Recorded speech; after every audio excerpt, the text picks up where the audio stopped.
Welcome to Talk of the Nation, and thanks for joining us for this very special episode. I'm JT, and we thought we'd take this opportunity to take a deep dive into the Pro Football Hall of Fame and why some of the greats to ever play the game have yet to be inducted into this exclusive club. Joining us over the next half hour, the great John Clayton, Jim Trotter, and one of the greatest NFL personnel men ever, Hall of Famer Ron Wolf. Let's welcome in the professor, longtime sports writer and radio host, John Clayton. And John, you grew up in Pittsburgh. How great were all those battles between the Steelers and the Raiders of the 70s? They were phenomenal. I mean, and being able to go and see all of those games was just absolutely phenomenal. I mean, because again, the battles were intense. I mean, there was so much even extra stuff. I mean, you had lawsuits that were being done by different players and it was just amazing to get this rivalry. And the thing was, it was so physical. It was such good football. I mean, it really never got any better than that. And to be so fortunate from 1972 on to see the Raider rivalry against the Steelers, to be able to see all the great players, to be able to watch even the battles against the Houston Oilers. I mean, it was just great. And what a way to cut your teeth getting into this business, whether it's writing, broadcasting, you name it. I was so fortunate to certainly, I think, when you go back and you watch Raiders, Steelers, that may have been one of the greatest rivalries you could ever have. John, we've been pounding the drum for years in regards to Tom Flores.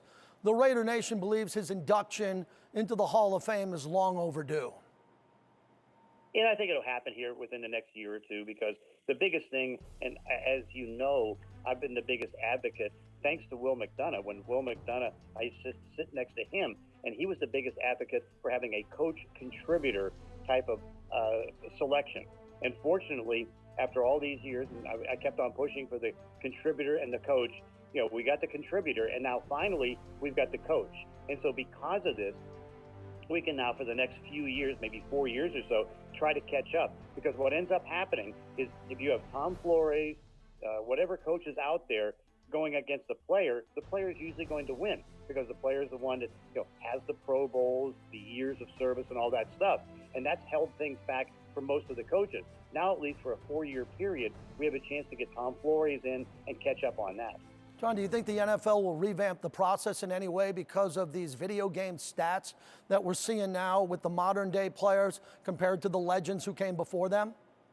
No, I don't think so. I think it's just a matter that you have to just recognize the era and where things are. Like, for example, like Calvin Johnson's up this year, and you look at his numbers. Well, his numbers are kind of, as great as he is, and you look at Calvin Johnson and say, okay, automatic, he should be in the Pro Football Hall of Fame. But his numbers are kind of equal to the 80s, because he got out of it so early with the Michael Irvins and all that stuff. But I think, unfortunately, we have some very good voters, all good voters, and that spend a lot of time, comparing the eras and all that stuff. And so the stats, their stats are what they are, but we also recognize where do they fit within the era that the player or the coach or whatever is coming through.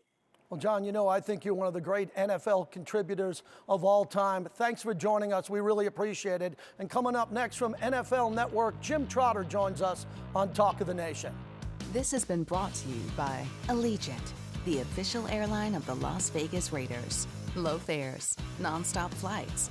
Book now, only at Allegiant.com. Cox, proud partner of the Las Vegas Raiders. Intermountain Healthcare, helping people live the healthiest lives possible. Presented by San Manuel Casino, official Southern California casino of Allegiant Stadium. Welcome back to Talk of the Nation. Jim Trotter joins us, Mr. San Diego, and he spent plenty of years covering the Silver and Black with the San Diego Tribune and now NFL Network. And Jim, first off, what's it like to be a Hall of Fame voter, to be in that room when crucial decisions are being made?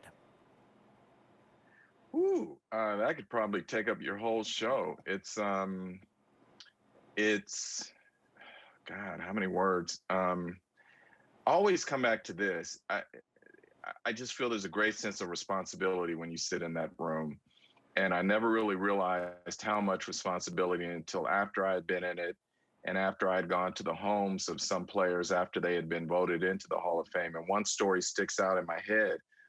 I was down doing a story at the time working for ESPN, And I had gone down to Florida to interview Chris Carter, who was sort of a mentor to Giovanni Bernard, and I had a piece on Giovanni Bernard.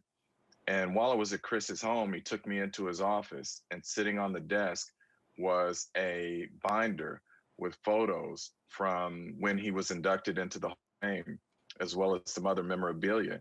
And Chris literally started to cry as he talked about that moment and what it meant to him. And I've had that experience with other players, retired players who have gone into the Hall of Fame. And it is in those moments that I say to myself, all the kind of grief you go through being a voter in terms of people saying, what an idiot you are. How did you not put this person in over this person?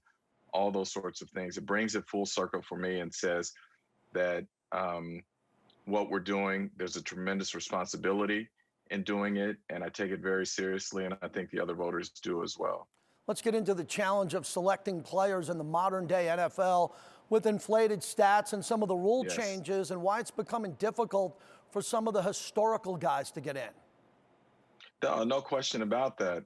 Another story, there was a few years back, we had a logjam of receivers. If you remember, we had Chris Carter, we had Town, we had Andre Reed, and they were essentially kind of canceling each other out as the vote was going forward. And none of them were getting in, even though they all deserved to be in.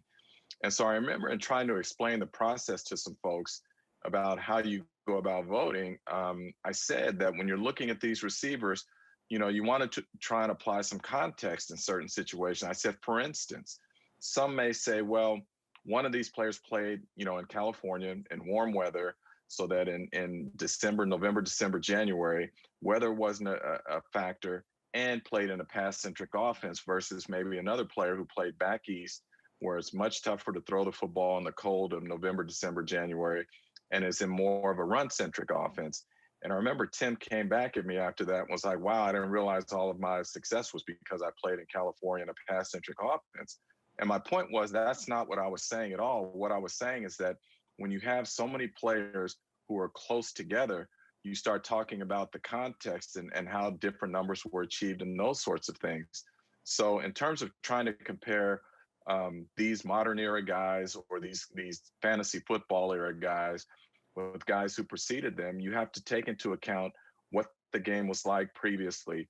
Obviously, the rules changes have made it easier to throw the football. There's a premium on quarterback play and the aerial game.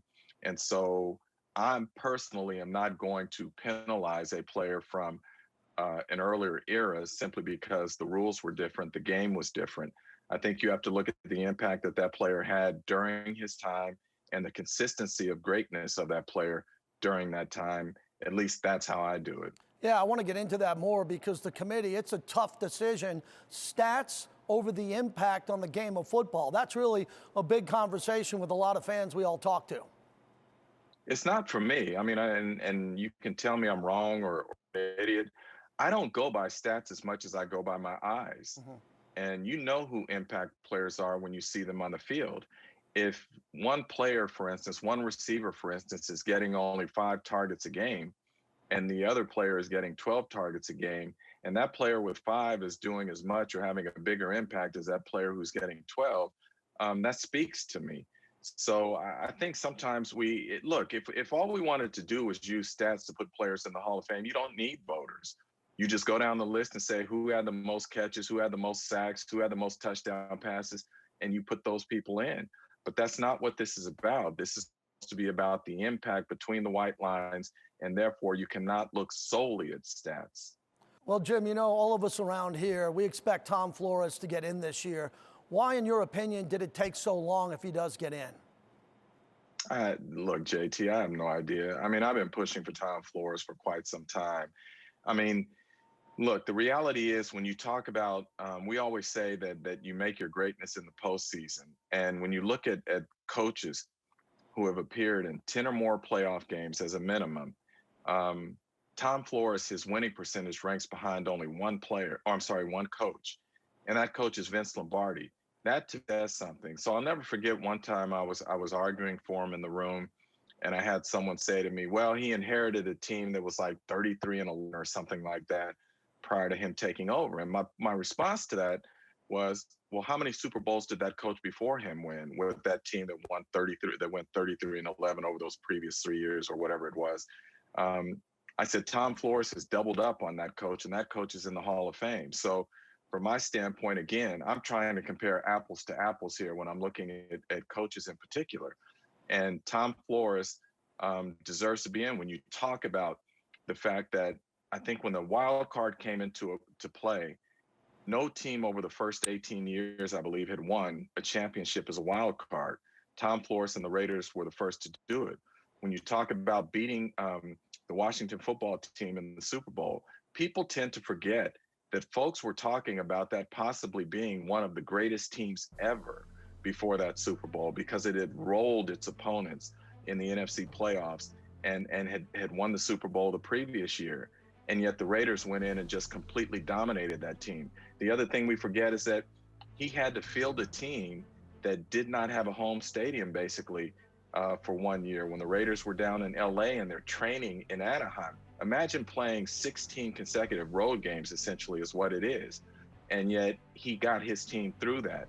So when you start talking about all those things, as well as the social significance of being first Hispanic to win a Super Bowl, to me, he's a no-brainer. Now, some people want to hold what happened in Seattle against him, to which I respond, did you hold it against Hank Stram after he left Kansas City and went to New Orleans and didn't get anything done there? Are you going to hold it against Bill Belichick, what he did in Cleveland, where they were so awful, and yet he goes on and wins all these championships in New England?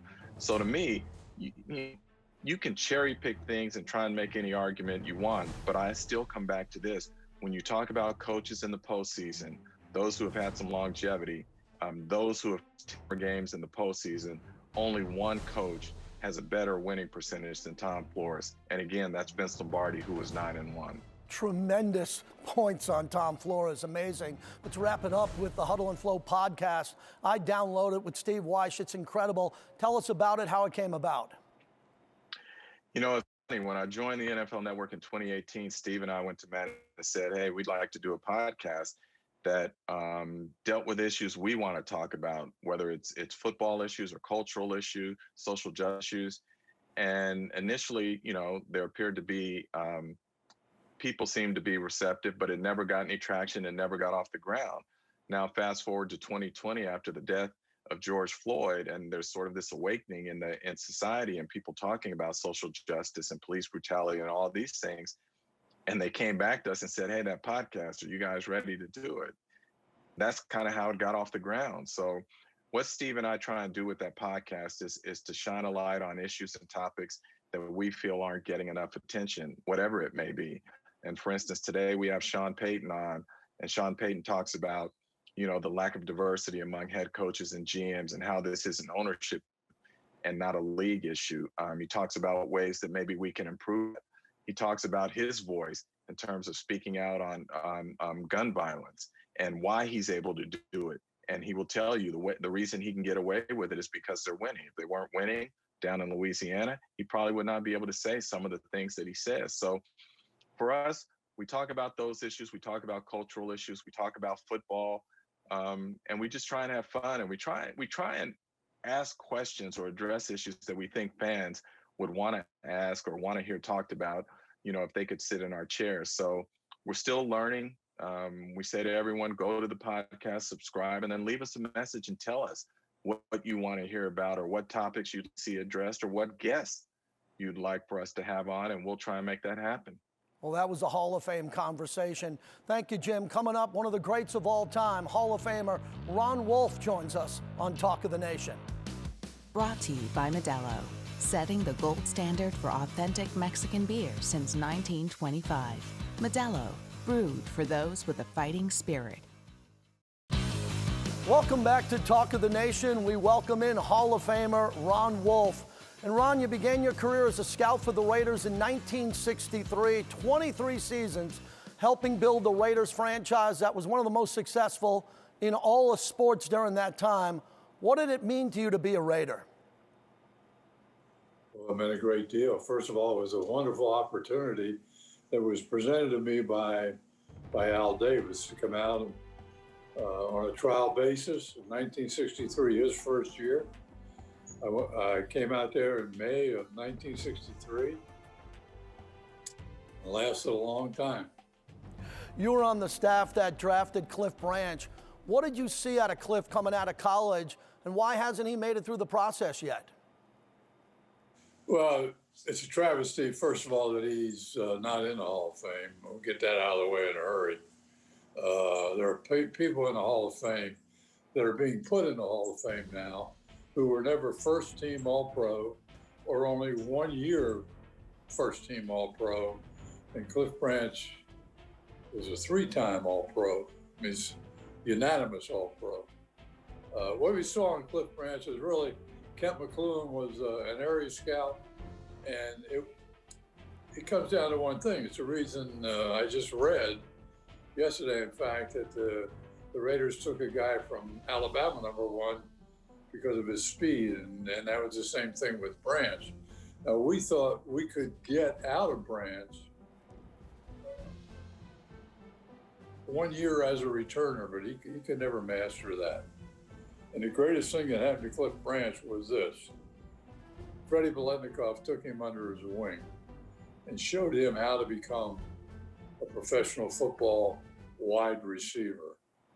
And he sure did a heck of a job because Cliff changed the game quite a bit. Ron, you can't write the history of pro football without the great Tom Flores. It's been a long time coming. What do you think about this upcoming vote? Well, I think he deserves to be in there. I mean, we put a coach in there just won 80 games. We put another coach in there that won 1 Super Bowl. Tom certainly did more than that, as everybody knows. But he was a pretty darn good football player for the Oakland Raiders for a long period of time. And he was involved in the deal that really changed and altered the perspective of the Oakland Raiders through history. That was 1967 when he was traded for Darryl DeMonico. Ron, I'm going to throw out a few names. I want you to give us the first thing that comes to your mind. Let's begin. Clem Daniels. Well, I think he's a consummate back. He's the best back, and he and Paul Lowe were the 2 best backs in the American Football League during my time in that league. I was there 8 years or 7 years. Clem could do it all. Another guy that time has forgotten. Very fast, tough guy. Though people didn't expect that of him, he was a quarterback at Prairie View and then played defense the first year with Dallas Texans in the AFL, and then he moved to Kansas City.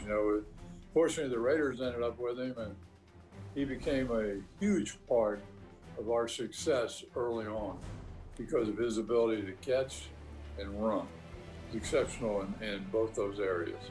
Let's move on to Art Powell. Remarkable receiver. The first in a long line of just great Raiders receivers. It's hard to describe how good he really was. He was a big man, had tremendous pride, great hands, could work himself free. In those days, you had a 33-man limit. So he was also a backup defensive back, which we had to use him sometimes there. He played that position in 1959 with the Philadelphia Eagles. Art Powell, remarkable receiver. Often forgotten, I'm sure, by people that don't know anything about the early part of the Raiders. But he and Clem Daniels were the offensive weapons of the Raiders, 63, 64, 65, 66. How about the great Jack Tatum? Again, a remarkable player. You don't get guys like that very often on your football team. He changed the culture of the team from a physical standpoint.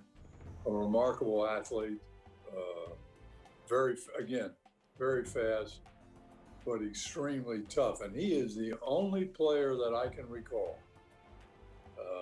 that as a rookie, when he came to training camp, he never ever had to get on a chair and sing his alma mater.